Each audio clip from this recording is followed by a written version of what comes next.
If I may not show these two, it begins with the 1948 Act. And this, Your Lordship will find in volume 4, page 891.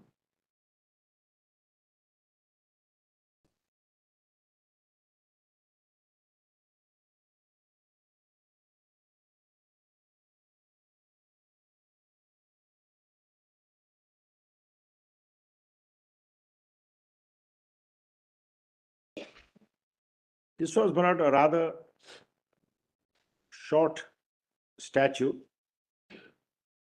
Please mind. And this really not focused on conferring rule-making power.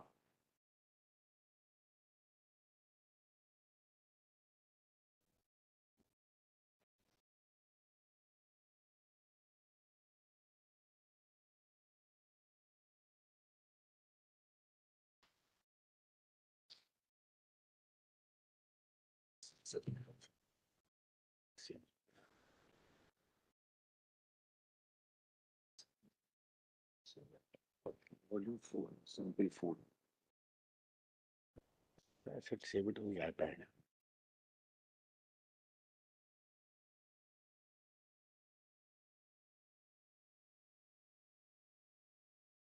Page 891.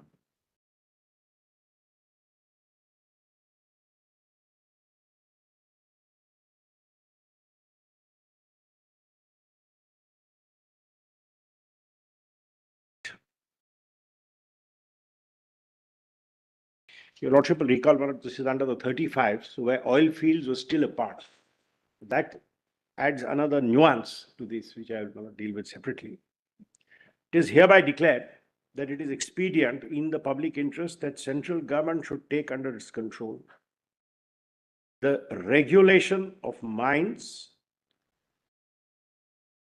and the development of minerals. That's how they understood the two expressions.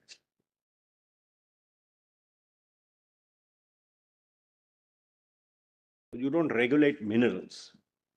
That's how the English was. Very carefully worded. Minerals are not defined in the widest possible word. It says minerals include natural gas and petroleum. Mining lease, Your Lordship may see the definition in D, means a lease granted for the purpose of searching, winning, working, getting, making merchantable, carrying away or disposing of minerals. So if Your Lordship is not pleased to notice the width of the declaration, it's very wide. And that's why, my lord, the three cases which have not been shown so far, which directly dealt with these.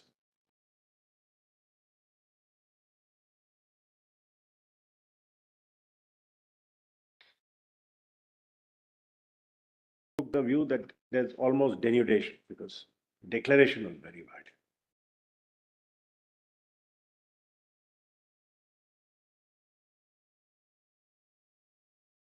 This act, my lord, was terse. It only provided in section 4 that no mining lease shall be granted after the commencement of this act, otherwise than in accordance with the rules made under the act, and anything granted is void. Then 5 was, my lord, the rule-making power of the central government.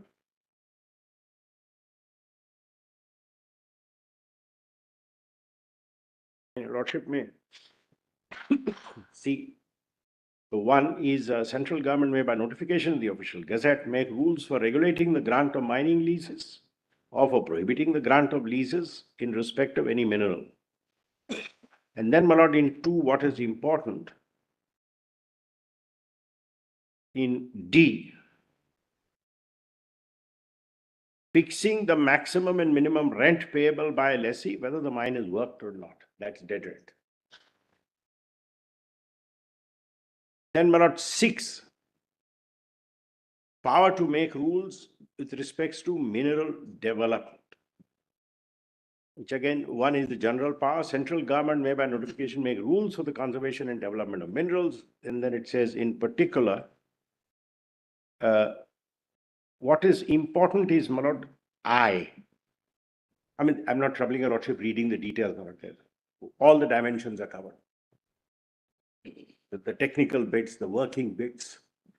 And I says, and I'll read it a little slowly, the levy and collection of royalties, fees, or taxes in respect of minerals mined, quarried, excavated, or collected.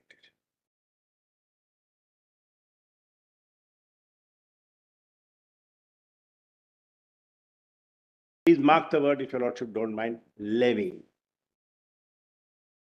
So your lordship asked a question, my lord, I didn't want to interrupt when your lordship asked that question about if the state can't tax, can the union tax? And the answer given by this court is yes. And that's how all the validation acts were made. But that's a separate conundrum. We'll deal with it separately. But this act is a pre-constitution act. No, no. 1948 After act. India Cement struck down, Parliament came with a validating legislation. That was challenged, saying, where does Parliament have the power? Your lordship said, well, if the state doesn't have the power, then it goes to Parliament. That's levy. I call that not the Kannadasam conundrum. Your lordship will have to consider it separately. And it has to be under 97. It doesn't say under what. But that's a separate conundrum. Let me not digress. This particular provision that you have read out just now, subclause I, they have used different expressions. Levy, they don't simply speak of royalty. They talk about levy of royalty, levy of fee, levy of taxes. So these are all used differently. But in this, your lordship will see the rules. Your lordship may just see the rules. Because what's our case? Let me tell my lord why I am troubling your lordship showing all this. Once the 48 Act came into place, the exactions were all treated on par. And in fact, in the parliamentary debates relating to the 57 Act, one of the members said, the royalties, which is the tax on minerals, has been now also taken away by Parliament and you are imposing it. Under 9. There was no 9 in the old Act. That's important. Your lordship notices. Now we have 9 under the new Act. There was no 9. That again speaks of royalty only. Yes. What is the character of that royalty? We say it's an exaction because one has to, let me not get ahead of myself. I have to show all that. But this is how these were all considered as royalty, fees, taxes in respect of mineral mine. And the word used is levy. Levy is normally a word which one uses for an exaction, not contractual payments. But there was nothing, our submission is going to be, there was nothing contractual left here. It was all statutory. And now we have gone to the extent, again I'm getting ahead of myself, but I want to show all this. We have gone to the extent if you don't pay royalty, you can be sent to jail. It's a criminal offense not to pay royalty. If a tenant doesn't pay a landlord, you can evict him, you can cancel his lease, you can throw him out, you can't send him to jail. So these are all now statutory exactions. Does it have anything to do with the word royalty, royal dicta? Well, today, what has happened is totally. It has. I'm so sorry, man. It originated in Britain with that. Okay. What was given to the crown? It is what the crown took as its share. And they took everything as their share. That's why originally, I'll show Megari is a very interesting passage. Except gold and silver. Everything belonged because those are the royal minerals. If you wanted to hunt in the forest, you had to pay royalty. If you took any of the royal animals, to fell a tree, some trees were marked. But it's a very, it started that way. It always started because otherwise, what in English law is called the estate in fee simple, absolute ownership. But everybody was a tenant of the crown. There was no, till now we will not have freeholds. But so, may I quickly show this act?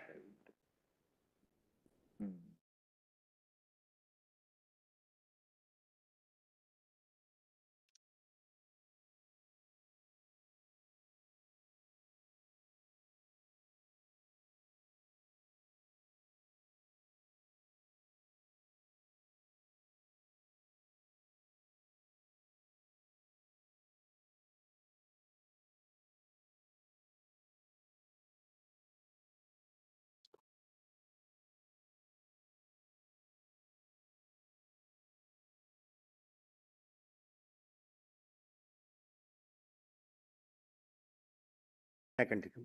Yes. So, my lord, this is one point which I wanted to make. And yes, I acknowledge the word levy has, it's again not a term of art. Levy can mean charge, levy can mean collection, levy can mean fixing the point of recovery, etc. But what is important is the assessment, everything. But my lord, the important point is the phrase. I'm not putting too much emphasis, but showing how the legislation was drawn. Levy and collection of royalties, fees, and taxes. There's a lot more fleshing out of this in the rules. And my lord, section 7, I'll only read the heading. We don't need to get into any details. The power to make rules for modification of existing leases. My lord, if there's anything your lordship want me to show in particular, please. I'm trying to pace so that I finish by tomorrow, my lord. But it's not with the idea to skip anything. And then, my lord, Yes, yes. section 10, which was noticed in one of the cases, that all rules had to go before the central legislature. So basically, even if later on the state has made rules, they say you're making it under a union law, you're making it as a delegate. You're not making it in your entry 23 capacity. This is, my lord, the 48 Act. Now it's, my lord, the mineral concession rules. Mr. Salve, you might read the penalties part, that's section 9, I think. Yes, my lord.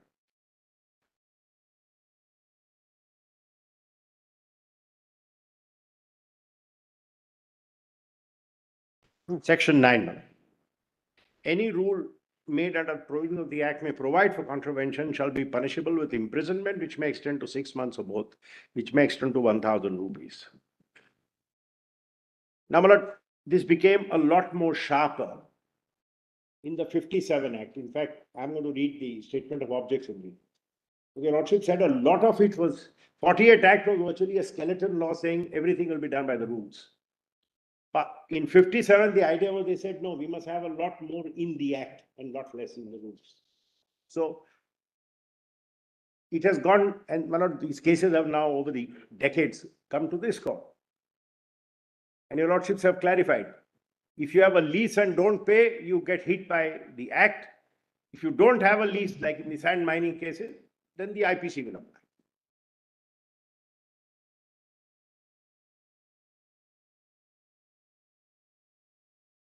Under this Act, my lord, there was a general delegation of the power to impose penalty under section 9. And interestingly, my lord, curiously, section 13, Act is binding on the Crown. Then, my lord, we come to the rules, which are the mineral concession rules. And these are in volume 4I.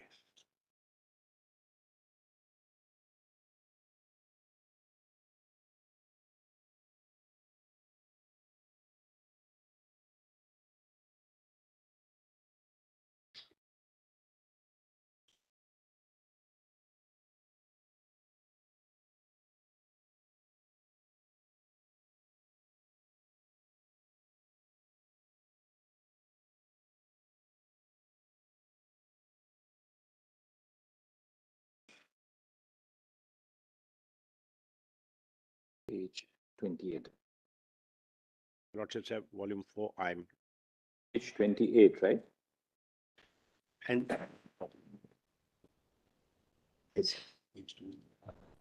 my lord, I've got a scanned copy of the book, whatever is convenient to see, my lord.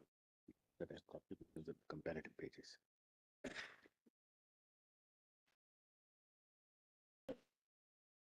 Volume? We have rules, Copy as well, but yeah. you can go to the scanned copy. whichever is convenient. Scanned copy, page 3 first. Definition of mining lease.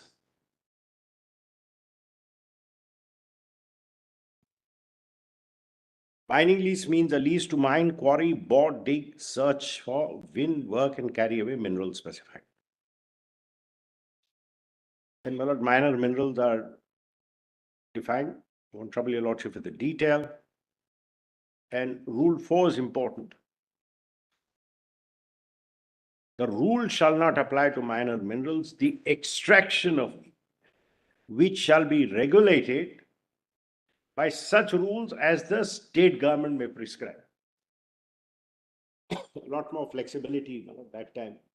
So the rule-making power upon the state came from Rule 4 of the central rules.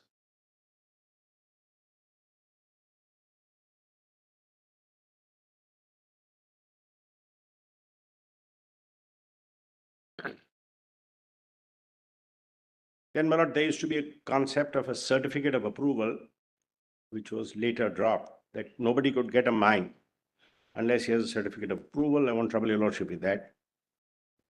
Come straight to Rule 14, which is at page 5.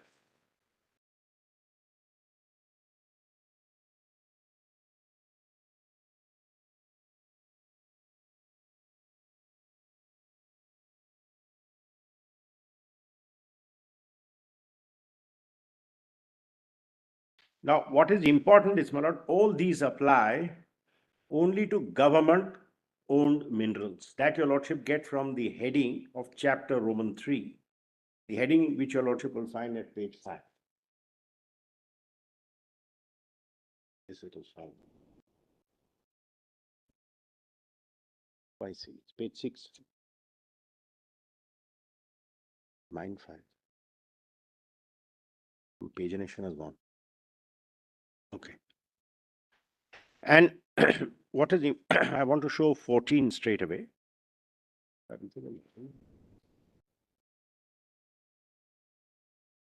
An application for a prospecting license shall, in the case of land in which the minerals belong to the government, be made to the state government concerned through such officer, etc., etc.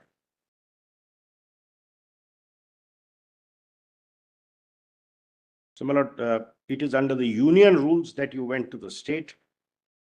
Then 17, and one important feature, I'll just mention it and then I'll show. The whole thing had become statutory, there's nothing contractual. The state used to make orders of grant or refuse orders of grant. And if they did, there was a quote unquote revision before the central government. And then, of course, it used to come in judicial review to the courts under 226. So it became a whole statutory mechanism, right from prospecting license, grant of leases. You passed a statutory order, you granted a lease. Somebody who was not happy went to the union government, and the union government decided it in revision. I'll show all those provisions. Rule 17 says, the state government may grant or refuse a license. Subject to the provisions of Rule 13, the state government may grant or refuse a license. In case of refusal, intimation shall be given to the applicant in writing, etc., etc., on the payment of a fees. All this, my lord, shows the character. There's no contractual this here. You're not discussing anything with the state. Then, my lord, Rule 18, I don't propose to read it, just the heading is enough. Priority. So there was a statutory priority on how this would be granted. And there used to be a register of prospecting licenses under 20. And 23 is relevant.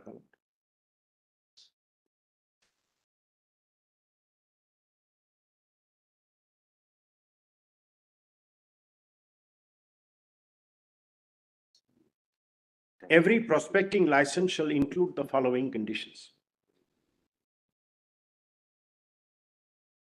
This is the first. The licensee shall pay prospecting fee as may be fixed by the state government, not less than 2 annas and not more than 1 rupee per acre of land covered by the license. This is clearly an exaction.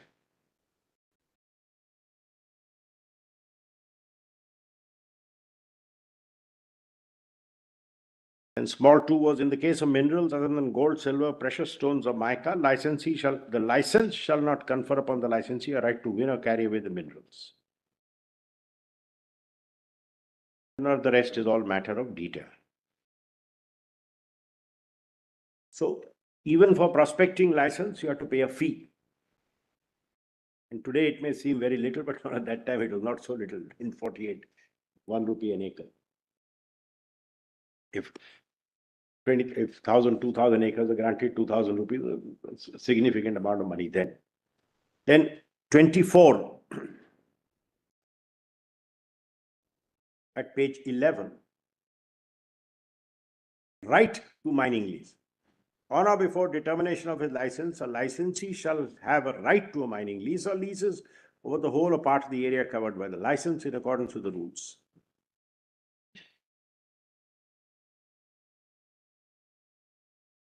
And then the next chapter again is grant of mining lease in respect of land in which the minerals belong to the government.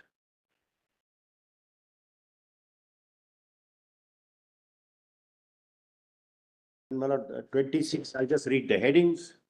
This was about the certificates of approval, etc., as a condition of eligibility. Rule 27 was the application for a mining lease.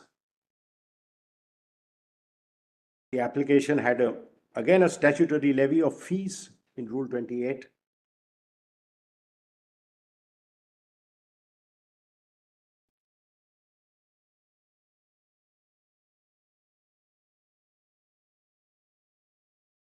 And then they inserted 28A, which your lordship will find at 13.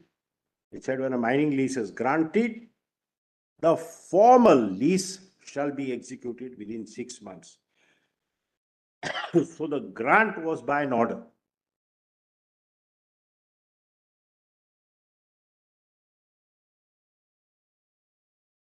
So there used to be an order sanctioning the lease, and there used to be, to borrow the words of the rule, a formal lease executed within 6 months.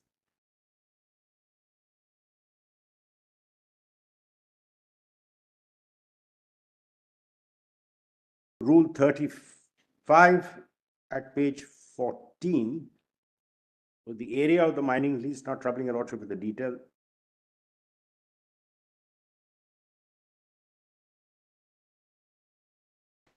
Rule 40 is relevant, which is at page 15.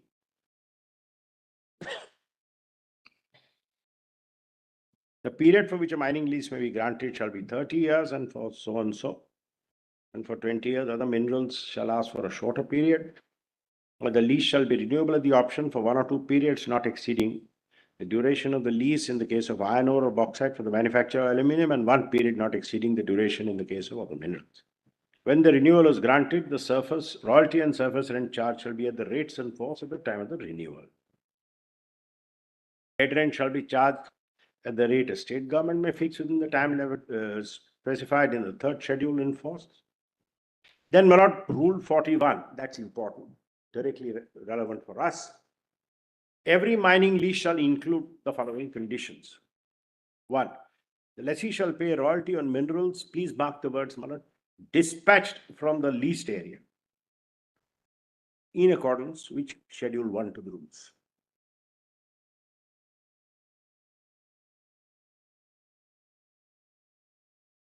So this was mandatory.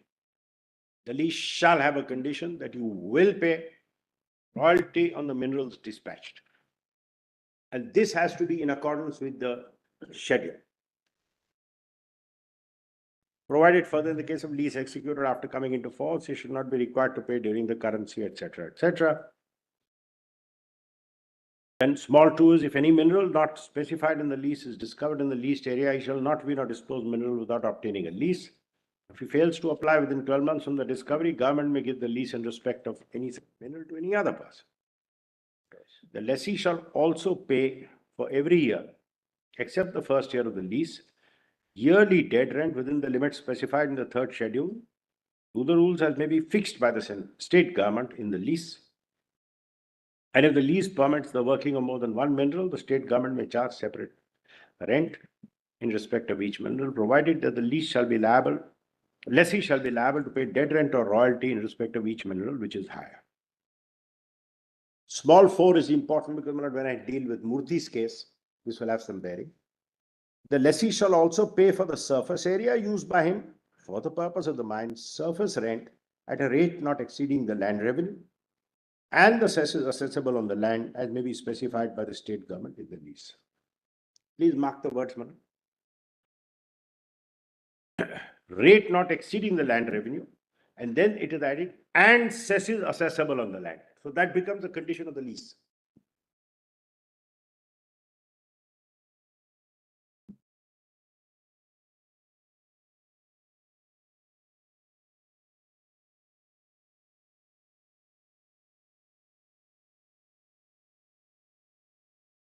Rest are not all technical conditions. I won't trouble your lordship with the details.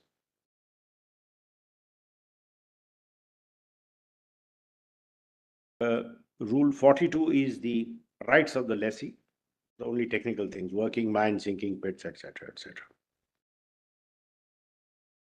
Then, my lord, there was a separate chapter, chapter 5. Anything with regard to 47, Mr. Sal? Just have a look at it. Rule 47. Yes. Says a mining lease granted by a private person. Yes, I was going to read that whole chapter. Okay. It's very important.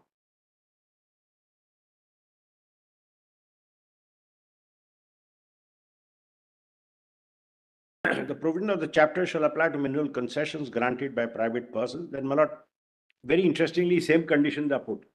You have to have a certificate of approvals. You can't grant it to whomever you like. The conditions of prospecting license are specified. The conditions of mining lease are specified. And 47 Yes. is part of that chapter. The mining lease granted by a private person shall be subject to the following conditions. Except leases in respect of coal, iron ore, bauxite from the manufacture of aluminum, for which period the lease shall be of 30 years, or leases shall be for a period not exceeding 20 years. They shall be renewable at the option of the lessee for one term, etc. Then 2 is not relevant. That's one interest, single interest. Please turn, my lord, to small 4. The provisions of 1, 2, 3, 4, 5, 7, 8, 9, 10, 11, and 15 of sub-rule I of Rule 41 shall apply to such lease. So that takes us back, my lord, to page, I'm so sorry, page 16, sub-rule I, the very first one is shall pay royalty.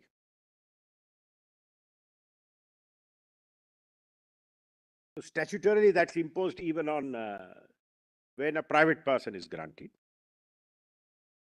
With such modification that for the state government, the word lesser will be substituted. The lessee may determine. I'm so sorry.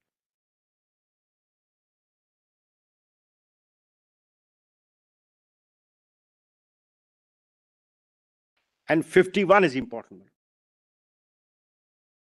No person in granting or transferring or obtaining a prospecting license or a mining lease or any right, title, or interest in a license or lease shall charge any premium in addition to or in lieu of prospecting fee, surface rent, dead rent, and royalty specified in the license or lease proportionate to such right.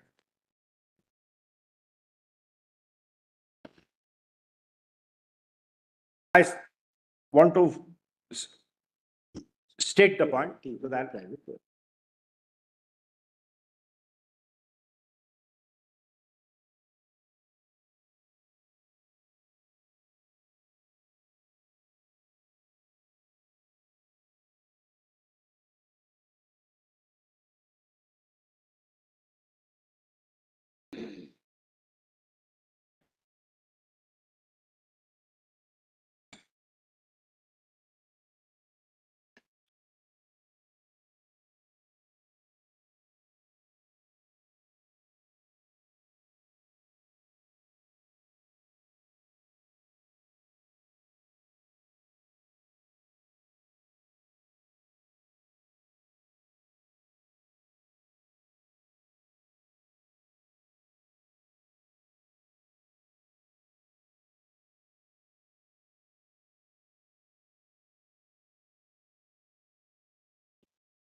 I want to my lord, flag one point here.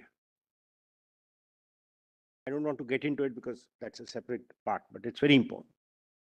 Is the state's right to tax the mineral rights granted by a private lease? Question mark. It is possible to argue that exaction, that is not an exaction of the kind which would denude the power of the state.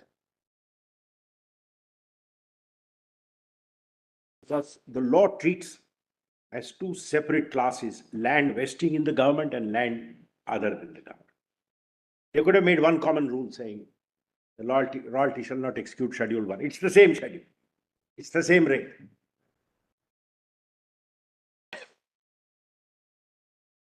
Who grants the mining lease makes a difference. If it is by a private person, then the royalty goes to the Private person. person. And is that an exaction by the state? The answer is possibly no.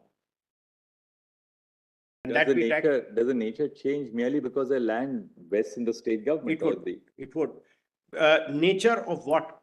Well, let me be very nature clear. of the royalty is the same. No, I'm sorry. Whether the quantum is obviously the same, but the nature of the royalty, whether the royalty is demanded by the state government or by a private person who owns the land, who owns the mineral rights, is essentially the same. But the point which, that's why the thing is, we didn't open this case.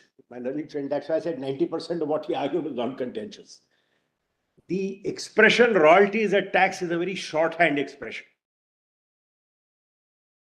The real point is something very different.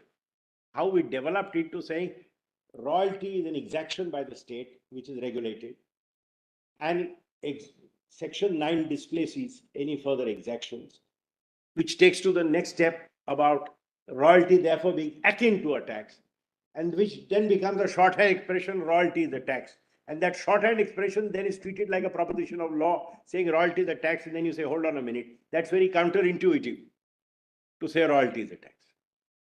What is the real legal principle on which we say that Section 9, and there is a serious change made in the new act, which I will come to. Why do we say Section 9 displaces any possible tax on mineral rights? Is because the limitation contained in entry 50, which says subject to a law on mineral development. The exaction by a state is contained in 9. That it is an exaction is enough for me. I may be right or may be wrong, but what we are going to show is that if I am right that this is an exaction by the state, and then your lordship will have to see whether an exaction by the state pegged at a particular figure, whether that can be added to by having a de facto tax on royalty and trying to say, but this is only a measure. That's the real point. Well, this tax, royalty is a tax, this shorthand expression is created certain conceptual problems. And it's very counterintuitive to say royalty is a tax. I'm only showing it is completely statutory. There's no contractual element left in any of this. So you are also proceeding on the footing that royalty is not a tax. Well, not in its classic sense, it's not. It's very counterintuitive to say royalty is a tax. The real point which your lordships have to consider is not whether royalty is a tax or not a tax. In fact, your lordships see the questions which have been framed, and the way they have been framed, is what are the real limitations in entry 50? Either we are right or we are wrong. That's the real point. Because this akin to a tax became, oh, therefore a tax and therefore royalty is a tax.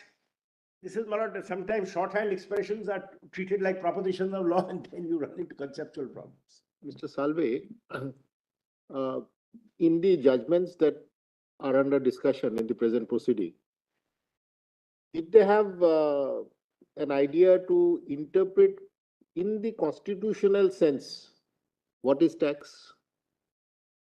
Because if you go into the definition section of taxation, 366, 28, in those India Cement and Kesoram, they did not have that idea in their mind. But that's my point.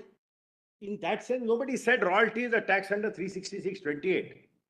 And that may be taking a point one step too far and one unnecessary step for me. As I started by saying, my case is based on what is the limitation in entry 50. I mean, whether I'm right or whether I'm wrong is another matter. But what is the limitation in entry 50? If there is a complete code of how much a state can receive from lands which vest in the state, is that not what occupies the field, and is that not what removes from the state's taxing power the power to tax royalty? Because then you run coach and four through this. The union says and your lordship will see why. They said states are overcharging royalty at the cost of other states. Show all that in the material. So they said we must fix it. Now you fix the rate of royalty at 50 rupees per ton. And then you say, yes, royalty 50 rupees per ton. And 300% of the royalty is tax on mineral rights. Then what's the use of fixing 50 rupees? And then you pass it off saying, oh, but this is only a measure, this is a tax on land, this is a tax on mineral rights, and so on and so on. See, there could be various types of exactions on mineral rights. Yes. If that is considered to be the imposts or taxes or whatever you may call exactions as a genus, then royalty is only a species. I'm deeply obliged, and that is why. It is only one aspect. I'm so sorry. Sorry. Yes. Your ladyship is absolutely right. In fact, the problem arises when we start generalizing. We have to see each law and see where it sits. Yes. This side of the line or that side of the line. It's very difficult in these matters to try and enunciate some sort of a one mantra for all problems. It doesn't fit that way. There is a law which my learned friend was defending, which says 1 rupee 50 paisa for any land use for any purpose. Maybe it passes muster. So it may not, this attention to detail in this is very important, because on the one hand, we are balancing national resources, competing equalities. And on the other hand, you're dealing with a very vital power, a power of tax conferred on the state. So we have to be very careful, and the devil lies in the detail in this. You have to look at exactly what is it that we are talking about. So if one species of exaction is taken away from entry 50, other species of exactions are available to the state. May remain. It will remain, but royalty cannot substitute for all species of exactions. My respectful submission is that is precisely what this court will have to delineate. What is it that gets taken away, and see the laws which we are concerned. Do they cross the line or do they stay within the line? And I would not submit any generalized statements is where we get into difficulties, because this is a very sensitive area of constitutional law. It's a complex area. And either way, a generalized statement saying, oh, any kind of tax can pass muster, is as flawed as saying no tax can pass muster. But I'm getting ahead of myself. If I show all these rules, That has to be a C.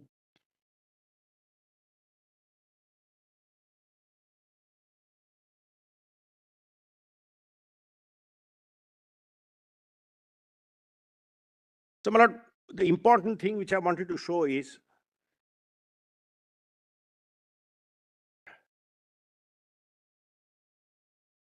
that the rules right from 48 had two packages. They did not treat the state as yet another owner of land. And in fact, my lord, Rule 47 mirrored Rule 41. They didn't have one common rule applicable to both. Now, what's the significance of that? I will develop later. The state as the owner of minerals, my lord, the genesis of that goes back into our land reform laws. And the later and the currently the national policy 2019 and all, make it more and more clear. We are now talking in terms of intergenerational equity. We are talking of state as owning mineral resources and owning it for public good, etc., etc. No longer, my lord, the concept of the crown. The Raja owned everything. And it's with his permission that you took. You were taking his wealth, so you gave him a part of the produce. But that concept has died. What did you give the king? Everything belonged to him. So you take something, you share with him. Land revenue was that, you shared produce. Those colonial concepts, my lord, have perished post our constitution in 50. That's the point which I'm trying to make. So we have to accommodate that. And that is why right from 48, the state as the owner of mineral was treated separately from a private owner. They could just have put everything under 41.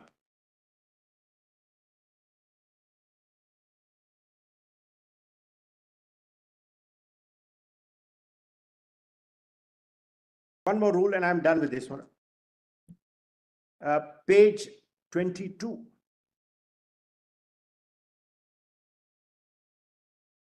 There's a complete different track running for state leases. Rule 57. Any person aggrieved by an order of a state government refusing to grant a certificate of approval, prospecting license or mining lease, refusing to renew a certificate of approval, refusing to renew a prospecting license or cancelling prospecting license, refusing to permit transfer, etc., etc., may within 2 months of the order apply to the central government for reviewing the same. This was not called the revision. As young lawyers, we all benefited out of this provision considerably.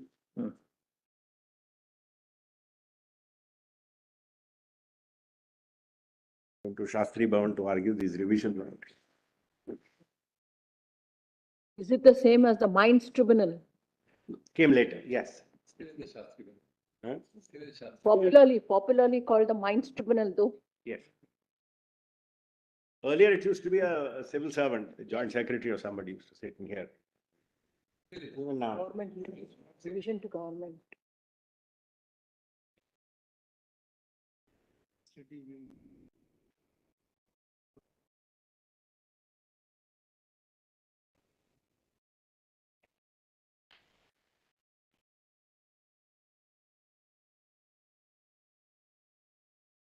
Schedule 1, which imposes, or rather which sets out the rates of royalty, is at page 25.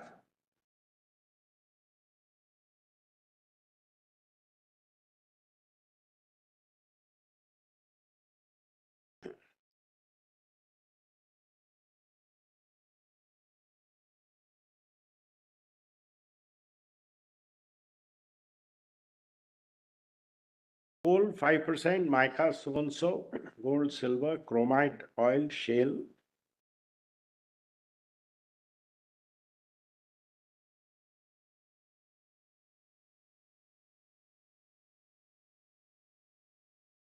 Only to show that this was, at that time, it was not ad valorem. It was what, borrowing the excise duty language. Except coal was 5% for statutory price. It was what we in excise law we used to call the specific rates. So much per quantity.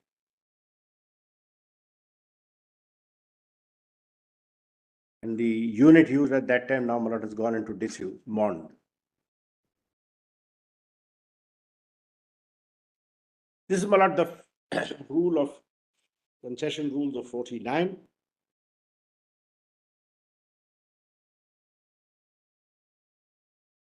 I think it may be a better use of time if I show your lordships the 57 Act, the 57 rules, and then go to the judgments. Right. Have interpreted. Fair enough.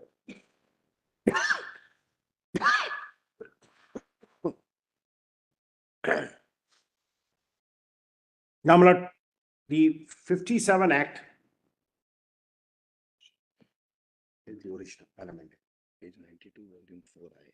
My lord, there have been the problem with the textbooks now is there was very serious, very substantial changes made in 2015.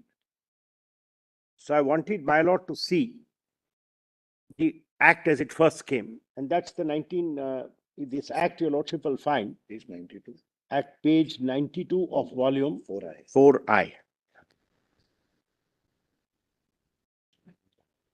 No, my God.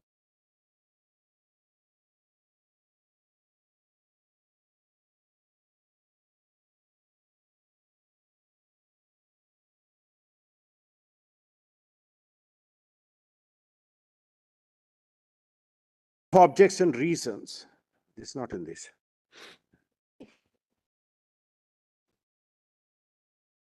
If your lordships have, it's in the volume 4 statutes. Yeah, 57 Act. I may have to ask your lordship first to turn to volume 4, page 910. The statement of objects and reasons. That's important.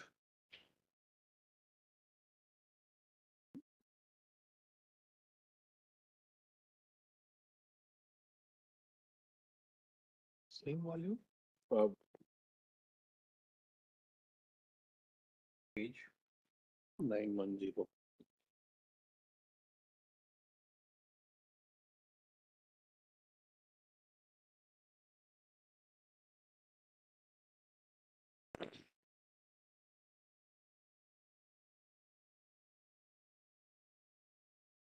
The differentiation made between petroleum and other minerals in item 53 and 54 of the union list has rendered separate enactment necessary. The present bill deals only with minerals other than petroleum Volume at 4, present. page both are 910. 1-4. 914. I'm so sorry, madam. 914. It begins at 910. Yes. The statement of objects and reasons is set out at page 914. The differentiation made between petroleum and other minerals of 53 and 54 of the union list has rendered separate enactments of the two necessary. The present bill deals only with minerals other than petroleum. At present, both are dealt with under the Mines and Minerals Regulation Development Act. Opportunity has been taken of putting forward this legislation to make some necessary changes in the provision of the existing act dictated by experience. These changes refer to the prescription of maximum 50 square miles, then my lord, second, renewal. Third is authorization of government to undertake prospecting and mining after prior consultation, promulgation of rules. 5 is important, the recovery of royalty, dead rent, and other sums due to the government in the same manner as arrears of land revenue. And incidentally, my lord, when your lordship had seen the section as to why is this here, my learned friend said, oh no, this is only for some past dues of 48 Act. That's simply not right. It is for dues under this law, because it says under this act. And the old rules continued only to the extent they were compatible with this act. And my lord, it goes on further. A number of provisions hitherto dealt with under the rule-making powers of the central government have been transferred to the act in order to restrict the scope of subsidiary legislation. These provisions are, and my lord, we are concerned with small 3. The power to prescribe rates of royalty for various minerals in clause 9 and schedule Roman 2.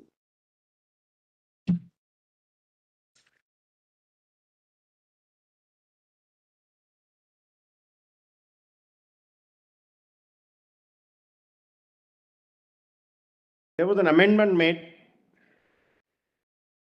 in 58. And my lord, some of the concerns flagged need to be seen. If your lordship sees para 2 of the next one, your lordship has statement of objects and reasons of the amending Act 58. The Mines and Minerals 57, which replaces the Act of 48, specifically extends the rate of royalty prescribed in the second schedule to mining leases granted in respect of coal, and also makes it obligatory for other terms and conditions of the leases to be brought in conformity with the provisions of 13 to 18. it is considered that these changes will have numerous undesirable consequences. The area covered by the mining leases are principally in West Bengal and Bihar, and they account for as much as 80% of the total coal production. The royalties paid on coal vary over a wide range, but are generally much below the rate per ton prescribed in the schedule. A sudden and uniform increase in royalties is likely to have unsettling effect on the industry and may retard the program of coal production under the second 5-year plan. The same adverse effect would be felt by sudden modification. The object is to exempt mining leases granted so and so. I wanted to show this because one of the impact of royalty on development.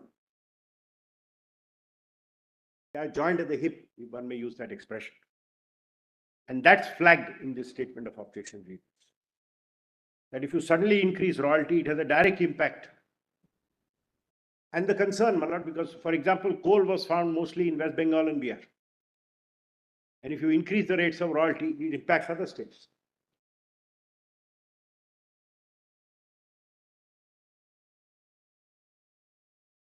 I will only show, Malad, the 72 Act for the present, and then, Malad, move to the statute. Statement of objection reasons for the 72 Act. Over 14 years have elapsed since the Mines and Mineral Regulation and Development Act came into force. In course of these years, large strides have been made in the development of mines and minerals, the production task before the nation. In the fields of steel, non-ferrous metals, fertilizer, chemicals, power generation call for measures of systematic and massive utilization of the natural resources of the country. The Mineral Advisory Board has from time to time reviewed the working of Mines and Mineral Regulation Development Act and made recommendations for amending some of the existing provisions of the introduction of these new provisions. The recommendations cover the following principal points.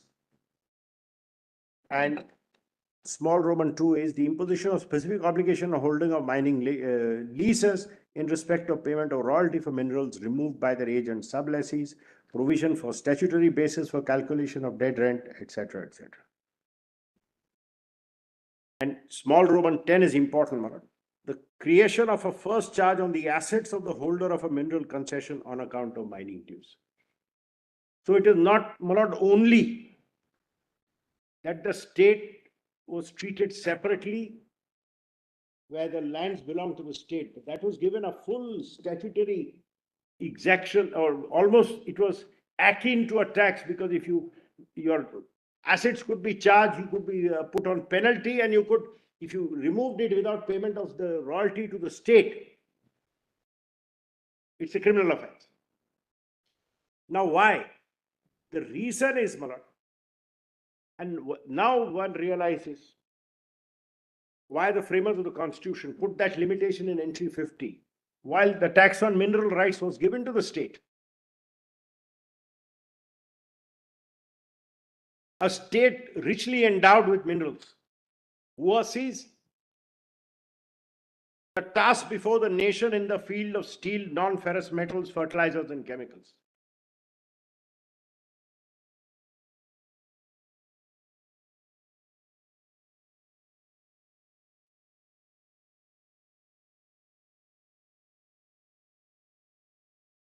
A state which has a lot of ore of a particular kind.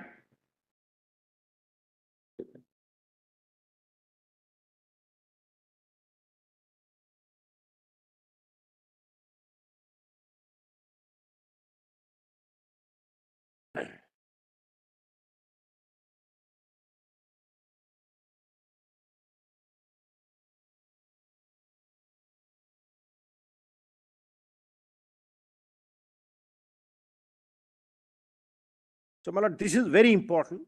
I'm sorry.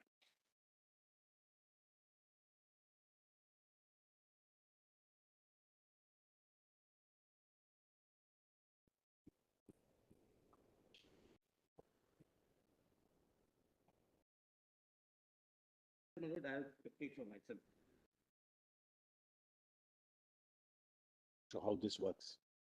How this works on download and how the text with some facts is a sense. Union has put a very helpful affidavit, Manoj. I am not going into that because you've divided our work. My learning friend will be showing that.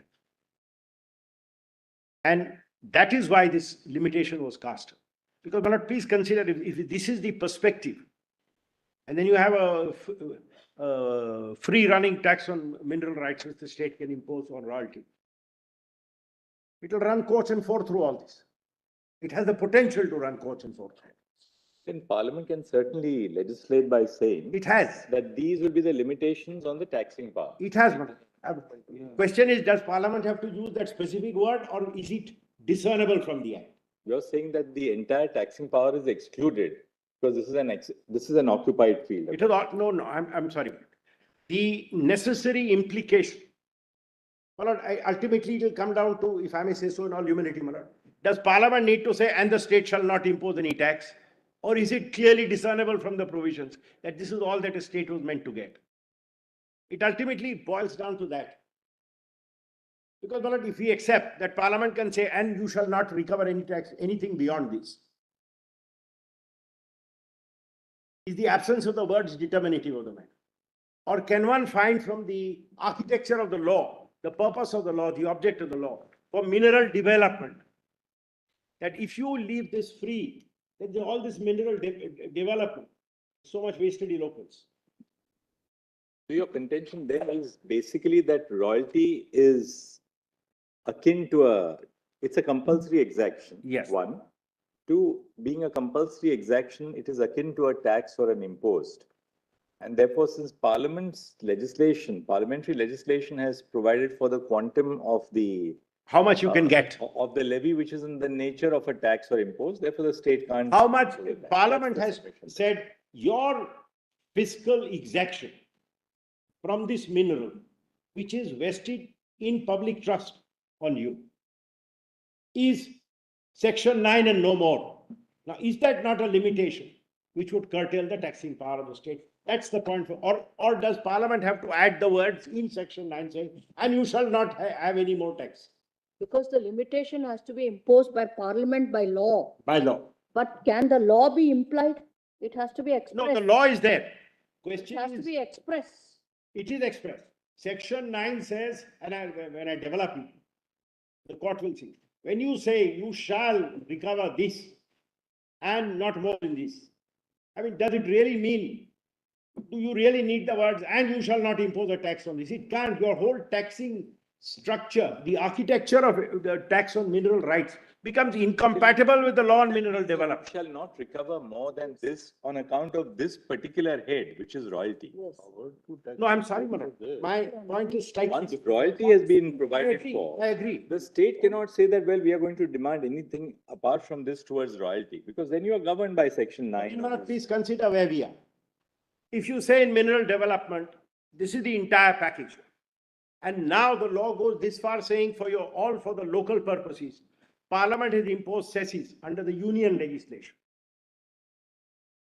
And your validation law was upheld on the ground that now this taxing power is only with Parliament.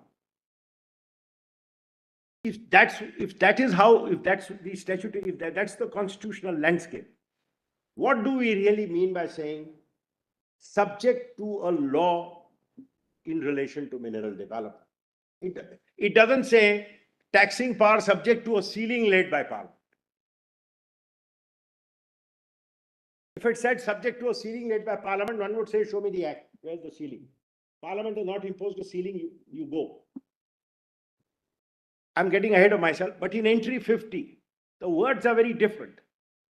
My learned friend's submission has been, show me where is this, where does it say you will not have more than this much tax? That's not what entry 50 says. If taxing mineral rights becomes incompatible with a law of mineral development, your power starts denuded. You don't need a law saying, and you will not recover tax. That is my interpretation of entry 50. Maybe right, maybe wrong. So That's my interpretation. if taxing mineral rights becomes incompatible with these architecture of the law of mineral development, the architecture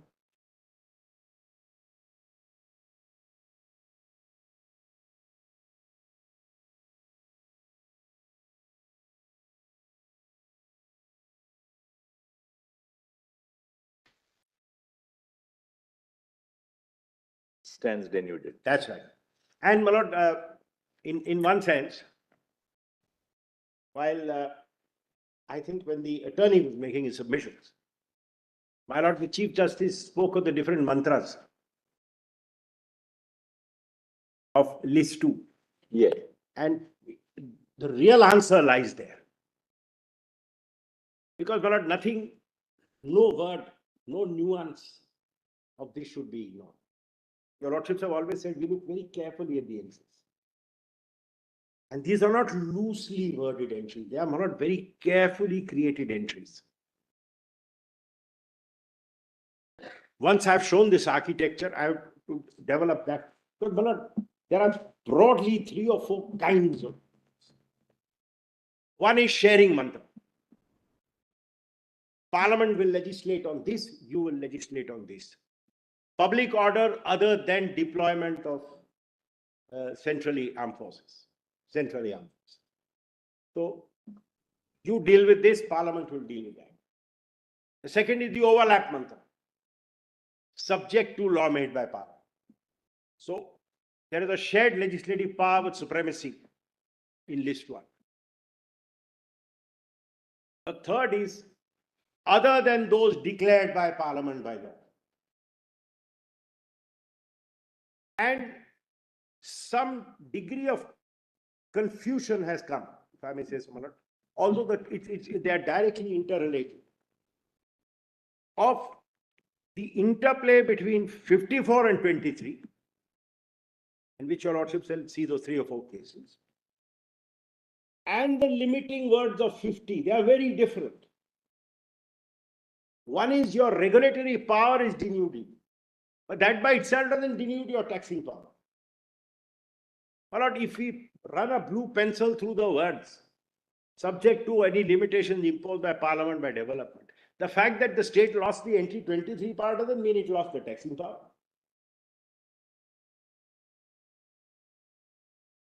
If we are right, and this is a point to be fully developed, I'm just foreshadowing the submission, that 50 is sua generis. And it is not a limitation on your taxing power.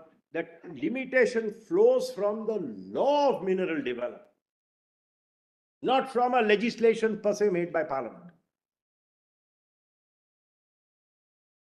And if the architecture of the law of mineral development makes it incompatible to have a tax on mineral rights, then your power stands denuded. That's the real point. That means the taxing power is not really denuded as such. It is eclipsed by a law for mineral development. But the law for mineral development is not exhausted yet. There could be, it is dynamic. Yes, of course. If tomorrow the 57 Act is repealed, your power springs back in its plenitude. No, and also there could be various other types of provisions coming up in the interest of mineral development. That's why again, you have to see what there is. Yes. Generalizations create a problem. That's why I start with the acts, the old act, the new act, the rules, the concession, and then say, how do you fit in the power to tax rates? One can't say, look at the entries and therefore your power is gone. Or look at the declaration and your power is gone.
no MMDR Act, I'm sorry. if there was no MMDR Act, MMRD Act and MMDR Act, and the state were to enact a legislation on royalty,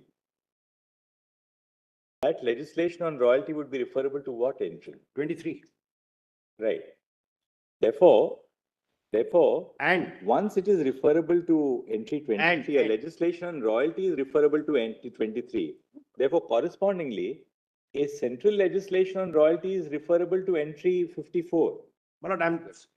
there's no problem with Yes, this. once we accept that a legislation on royalty by the state would be referable to entry 23, the reason why the state cannot impose royalty is because the law is referable to entry 54. Your Lordship is great respect, absolutely right. The problem is 50 curtails a taxing power with reference to entry 54. And that's the real point of this case. It is not a taxing power versus the taxing power. Well, speaking for myself, quite frankly, the Kannadasan logic is a little hard to understand. Your Lordship will see that. So let's put that to one side, whether if in the absence of state parliament can tax.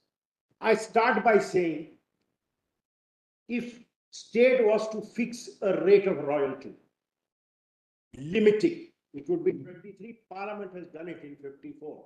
The point is, does a law of 54 eclipse your taxing rights in 50? My interpretation of 50 is yes, it does. Now, if I'm wrong, I'm wrong. But that's my interpretation of 50, and that's the real point for your Lordship to consider. That is the structure of 50. Right. But to accept that submission, we will have to make one more hypothesis. Yes. That any power to tax directly impinges upon mineral development. Yes, it does. It does. And that, Malad, there can be no doubt. Because if you say royalty impinges on mineral development, if you say a tax of 200% on royalty will clearly impinge on mineral development. Because here you will go by the substance. The direct impact and consequence of the law will be on mineral development. And that's the impact of that. I mean, that's the point for your Lordship to consider. Because we cannot be, Malad, if one may say so, we protect the state's right to recover. And Parliament has gone to the extent now, post 2015, saying auction, get all the money you can for the mineral. And over and above that, every lessee will pay to a district fund, every lessee will pay to a national fund, a cess imposed by Parliament. And all that money goes to the states. The point is leaving it to each individual state, which really means the richly endowed states, to add yet another layer of economic burden. Will clearly impinge on mineral development. Either, if royalty rates don't impinge on mineral development, then of course it is another matter. But if royalty rates impinge on mineral development, then a tax, this is like an additional tax. I'm not saying it in its legal character. I'm saying in its fiscal effect. 10% ad valorem royalty and then 30% mineral tax on ad valorem means your rate becomes 13%, not 10%. By fixing 10% is necessary for mineral development. And then allowing the state to jack it up to 13%, 15%, 17%. It clearly impinge on mineral development. Is it forbidden or not under 50 is another matter. That's, my lord, how it has to work. And that's why, my lord, to see what is on the ground, i.e. the law and how it works, my learned friend will show from the union's affidavit, is very necessary for your lordships to get a real picture of how 50, and then as Melissa said, generalizations don't help in this field. We have to see what there is. Does this obstruct this law or does this not obstruct this law? And quite frankly, my lord, why do I labor the point that it's an exaction? Because the way law has been crafted, it has been taken out of the contractual field. It has been made into a statutory impost. Why all this? To protect the revenues of the state.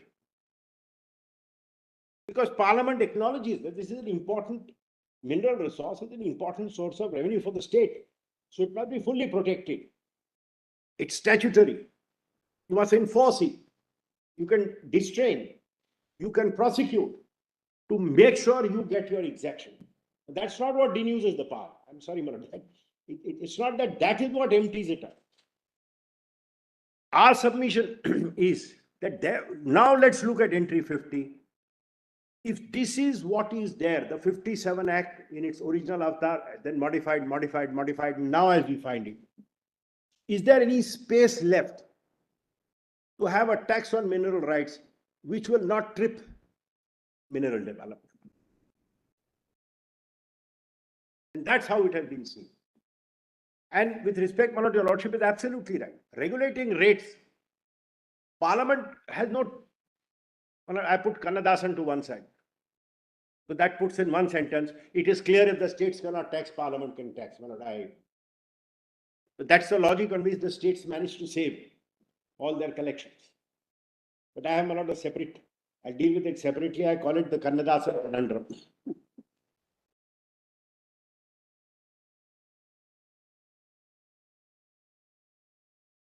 Possibly the understanding was that if by a law on mineral development you constrain entry 23, then the limitation on 97 goes on.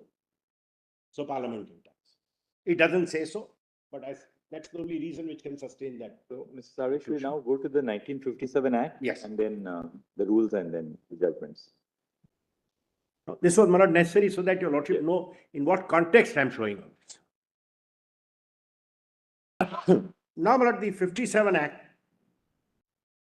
I'm going to show it in two parts, Malad, how it originally came and now how it stands.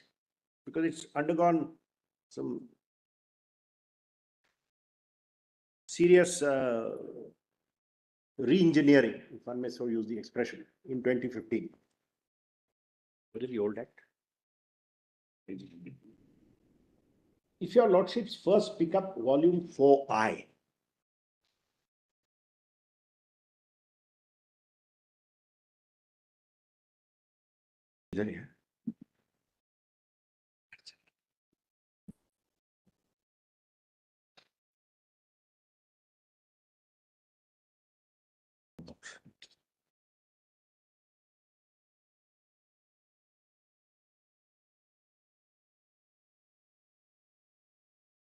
page 150 onwards.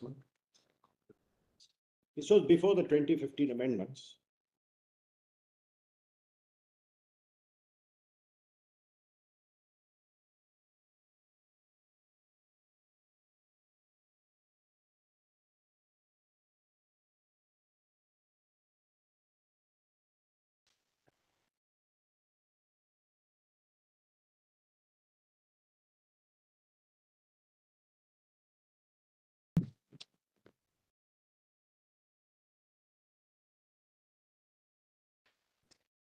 Section 2.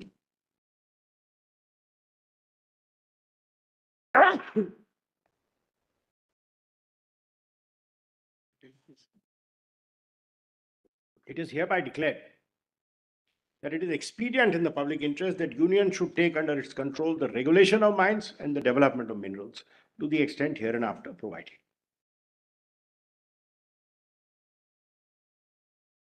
Then, Malad, the definitions are pretty much the same.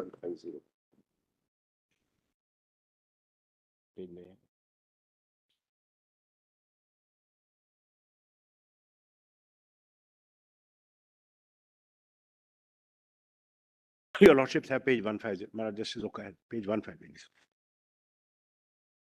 Malad, same definitions. I'll just very quickly show them. Mineral lease is in C, the same thing, Malad, as the previous act. Then, Malad, minor mineral is defined, Malad. Please don't bother with the details. Section 4, Malad, is the prohibition on prospecting or mining operations in any area, except in accordance with the prospecting license or mining lease granted under the Act and the rules. So, Malad, this now cuts through private ownership. Then, Malad, Section 5 is the restriction on prospecting license. I'm not reading all this. Details are not necessary. You can come straight to Section 9. which used to earlier be in the rules, now in the statute.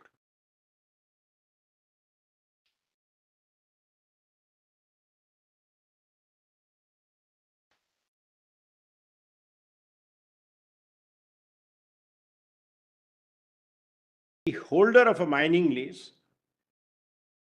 granted before the commencement of the act shall, notwithstanding anything contained in any instrument of lease or any law for the time being in force, at the commencement, pay a royalty in respect of any mineral removed or consumed by him or by his agent, manager, etc., etc. That is, my lord, pre and post is in two. The holder of a mining lease granted on or after the commencement of the act shall pay royalty in respect of any mineral removed or consumed by him or by his agent, manager, employee, contractor, or sublease from the leased area at the rate for the time being in the second schedule. Please mark one thing, Madam. This will have some relevance when I'm dealing with the entry 50 point. Royalty is specifically, Madam, on any mineral removed or consumed by him. And the state cannot alter this. So it has to be royalty. And it has to be on the royalty removed or consumed, or mineral removed or consumed.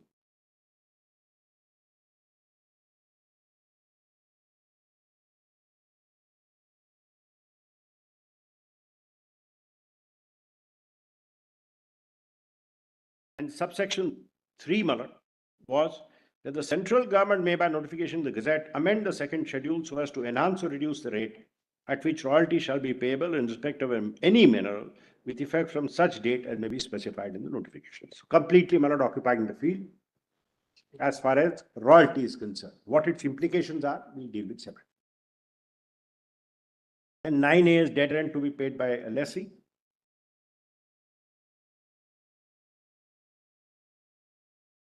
Yes, I'm sorry. There's the proviso says central government shall not enhance the rate of royalty in respect of any mineral more than once during a period of 3 years. Now, my lord, this proviso is very relevant. There is a discussion of this proviso, but it straight away, my lord, provides a response to a question which, my lord, the Chief Justice was pleased to put to me. Does this affect mineral development? Yes, it does. Even the central government's power is reined in.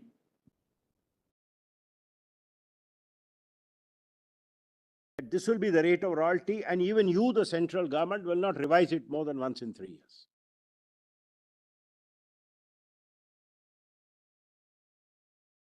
And this was criticized in the discussions by some people saying, you're reining in, and they said, no, this is necessary to encourage people to develop minerals. You have to rein this in.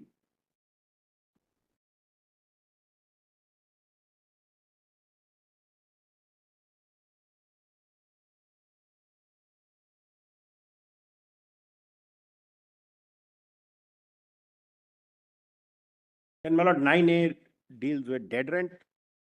Holder of a mining lease, whether granted before or after the commencement, shall, notwithstanding anything contained in the instrument of lease, pay to the state government every year dead rent at such rate as may be specified in the third schedule.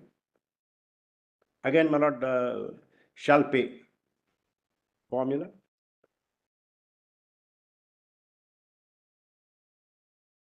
And then, my lord, the rule-making power. So there's quite some discussion of this in the judgments. Section 13. Page 154, my lord, Your Lordship's compilation.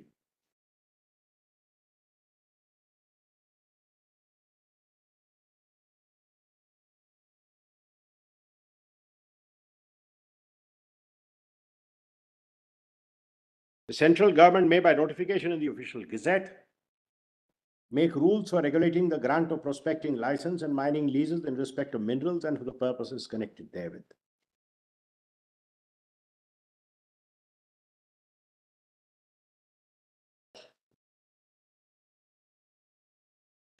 One or two things which are relevant.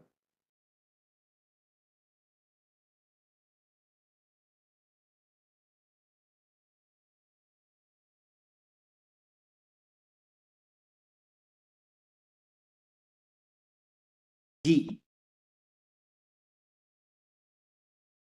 The terms on which and the conditions subject to which any other prospecting license or mining lease may be granted or renewed. So complete displacement. Then, my lord, over the page, I, fixing and collection of fees for prospecting licenses or mining lease, surface rent, security deposits, fines, other fees or charges, and in the time within which, the manner in which dead rent or royalty shall be payable.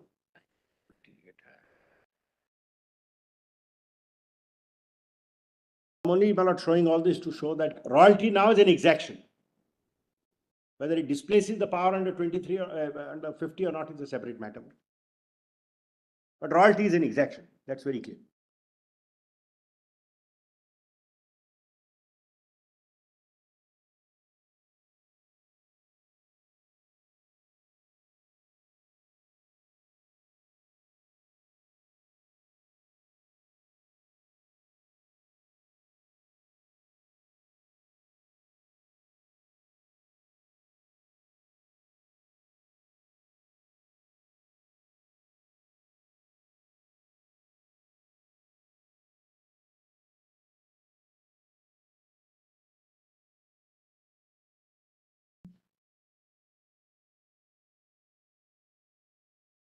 Section. May I go ahead? Section 15, 14 and 15. Provisions of 5 to 13 shall not apply to quarry leases, mining leases, or mineral concession in respect of minor minerals. 15. The state government may, by notification in the official gazette, make rule for regulating the grant of quarry licenses, mining leases, or other mineral concession in respect of minor minerals, and for purposes connected therewith. And this, my lord, is virtually, this echoes 13, except that it's the state government which makes the rules.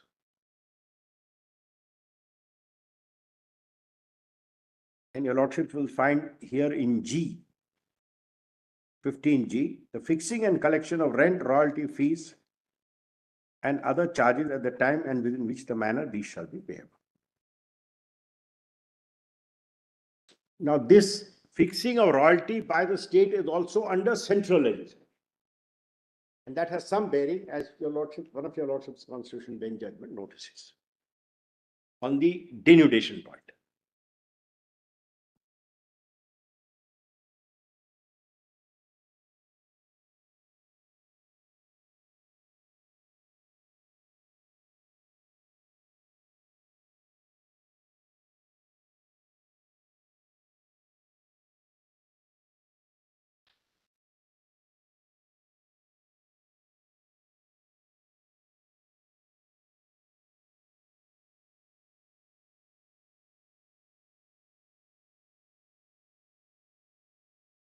Just to complete,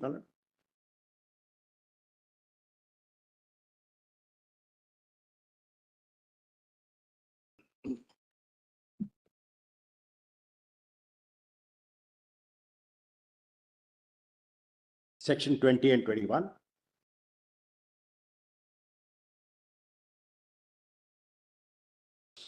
The provisions of this Act and rules made thereunder shall apply in relation to the renewal after the commencement of this Act of any prospecting license or mining lease granted before such commencement, as they apply in relation to the renewal of a prospecting license or mining lease granted after such commencement. And then, Malad 21. Whoever contravenes the provisions of subsection 1 of 4 shall be punishable with imprisonment which may extend to 2 years or 10,000. And that, my lord, 4, now of course it is far more clearer after a lot of amendments have been made. This is where you operate other than in accordance with the terms and conditions of a mining lease. And one of the terms and conditions is payment of royalty.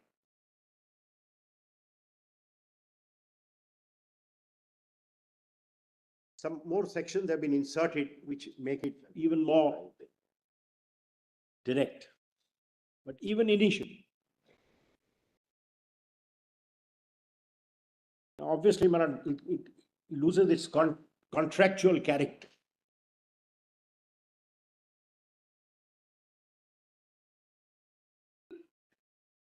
That, my lord, is as far as the Act is concerned. 29, 25.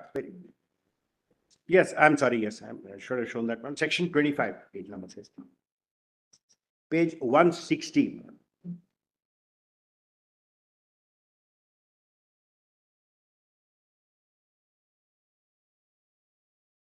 Any rent, royalty, tax, fee or other sum due to the government under this Act, or the rules made thereunder. My lord, I do not argue, let me make it clear, that merely because of this royalty becomes a tax. That's not a wrong way of reading this section. Suffice it to say, royalty is now a statutory exaction. Does it displace a tax is another matter. You have to take it step by step. But penal provisions and provisions such as 25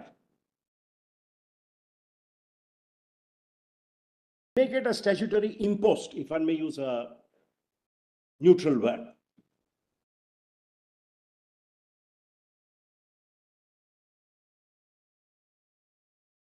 And this impost is for mineral rights. The state, the mineral rights are granted under a central legislation by the state, not by the state under its own legislation. The state is creating these mineral rights now under a central legislation and is allowed to charge a sum of money, which is a statutory impost. I get that far.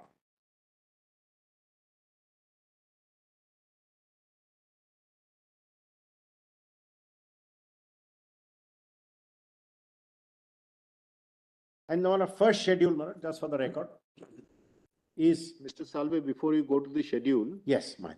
This delegation power under 26, central Yes. government gives power to the state to do everything that is there under the Act. As a delegate of the union. That's right. So what is this thing? Are you trying to? No, this is a power under entry 54, not under entry 23. It doesn't restore entry 23. There's a world of a difference between the state. Not the Air and Water Act. Say the state will. You are acting under union legislation. Your legislative power is not being restored. The union says, I will, because all these rules, the union can tomorrow correct you, withdraw you, take it away. When the state acts, it's sovereign to its limited extent. The union can't tell the state, make a rule like this, don't make a rule like that. But here, it's under the delegation of the union. 54. So it's virtually the union granting the lease. That's right. It is, my lord, the union saying, this is how you will create these mineral rights. And this is what you will charge for it. Does that amount to the kind of limitation 50 contemplated? Question mark. I will deal with that separately because let's not mix up all the points. But at least let me be clear as to how far I have got. And this is not all, fortunately for me, I don't need to reinvent the wheel on this. There are 3 judgments which have said this. Reading Kesoram doesn't help. That's why, in fact, I thought I should be opening a case by saying why Kesoram is wrong. Saying Kesoram is right, and of course, it says what it does. These are the real points of this case. And these are the questions referred to your lordship for resolution by the referring order.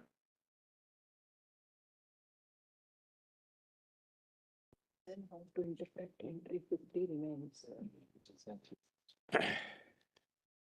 Now, my lord, I'm sorry.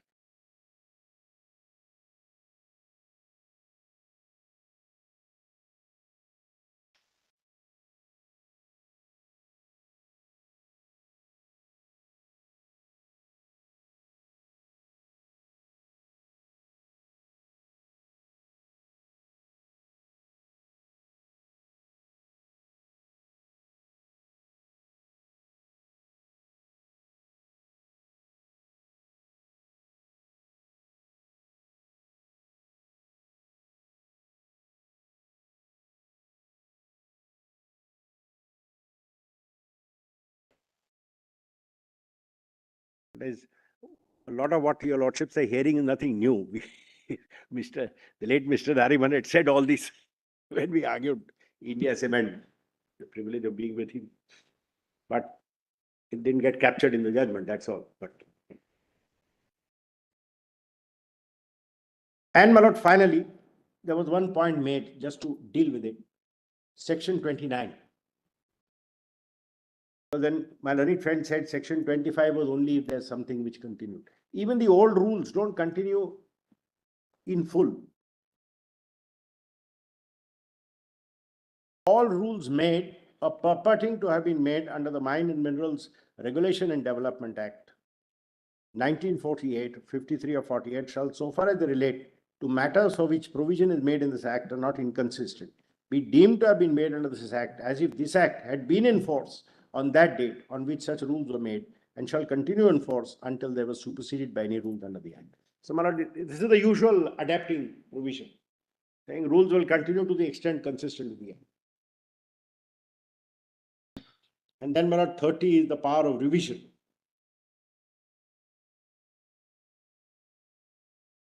And that's important.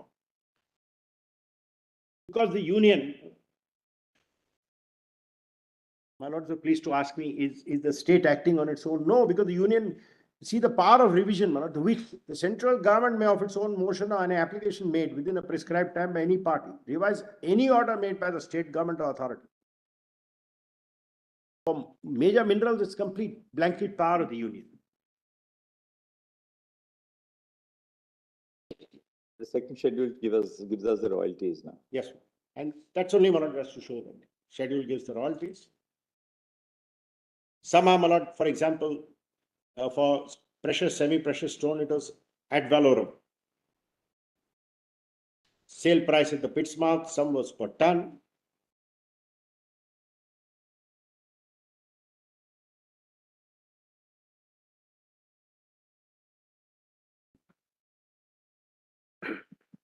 Sometimes a lot of these simple expressions become so complicated with technology.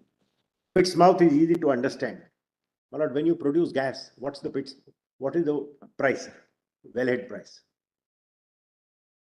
That which is 2 kilometers under a kilometer of water, or that which is at the flange point after the gas is cleaned.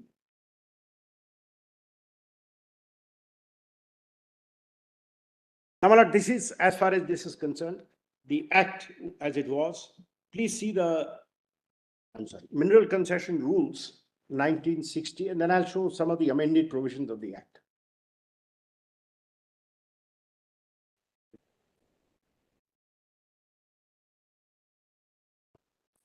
The regulation India. Left the name. Session goes from your book. I don't know. Where you are. Same one, 4I. Volume 4I, madam.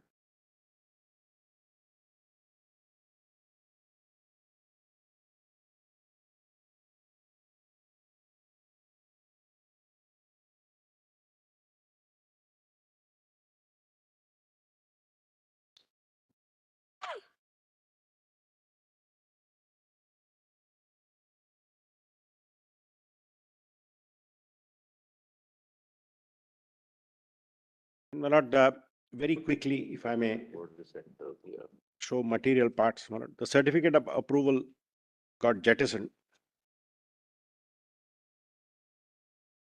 And my lord, chapter 3 again divided between land in which minerals vest in the government. And even whether minerals vest in the state government, all the grants are under the union legislation.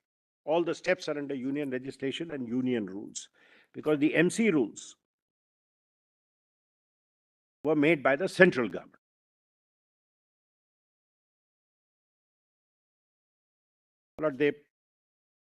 I'll just give the numbers, go it quickly. Rule 9, 10, 11, 12.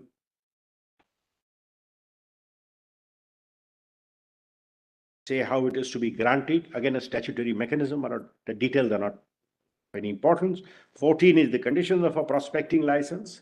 And your lordship will just see that again. Page 237, every prospecting license granted shall, in addition to any other condition that may be specified, subject to the following conditions, namely: 1, the licensee shall pay such prospecting fee as may be fixed by the state government, being not less than 50 paisa and not more than 5 rupees per hectare of land covered. Then, my lord, we have under chapter 4, unless there's anything specific your lordship want me to read, I'm just skipping through. Chapter 4 begins, page 239. Application for grant of mining lease, which vest in the government, shall be made to the state government in Form 1 through such officer or authority as the state government may specify. So that action of the state government is of specifying an authority also is under the union rules.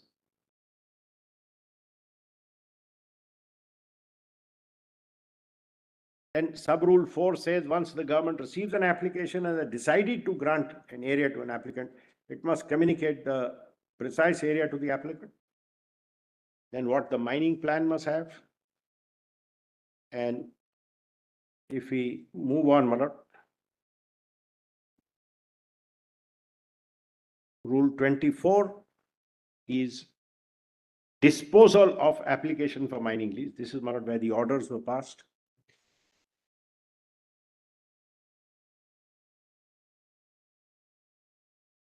Now, it's interesting to see Rule 26, page 242.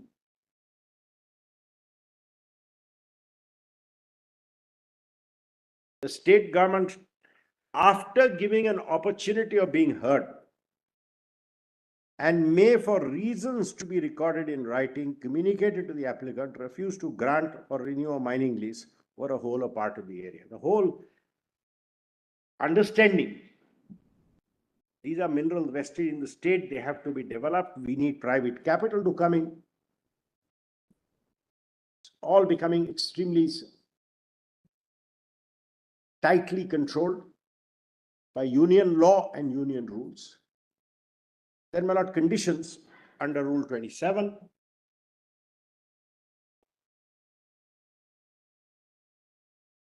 Similarly, my lord, 27(1)(c) is dead rent, 27(1)(d) is surface area, surface rent, and please mark, my lord, it says water rate in D. So the water rate is imposed here.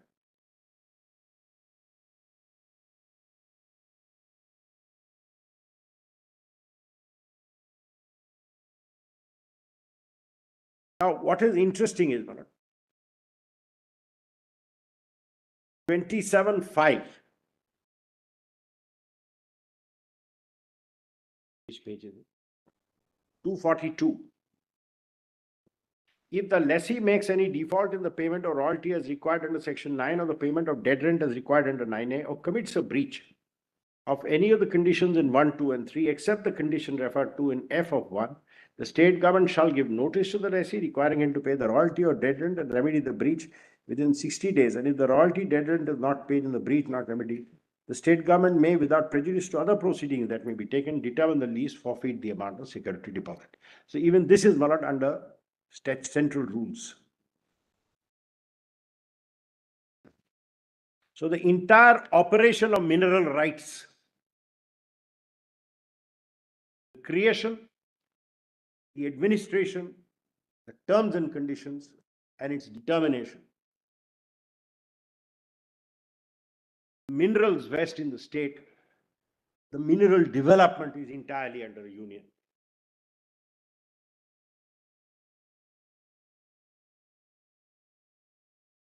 And again, my lord, Rule 31, because this, my lord, puts us onto the form.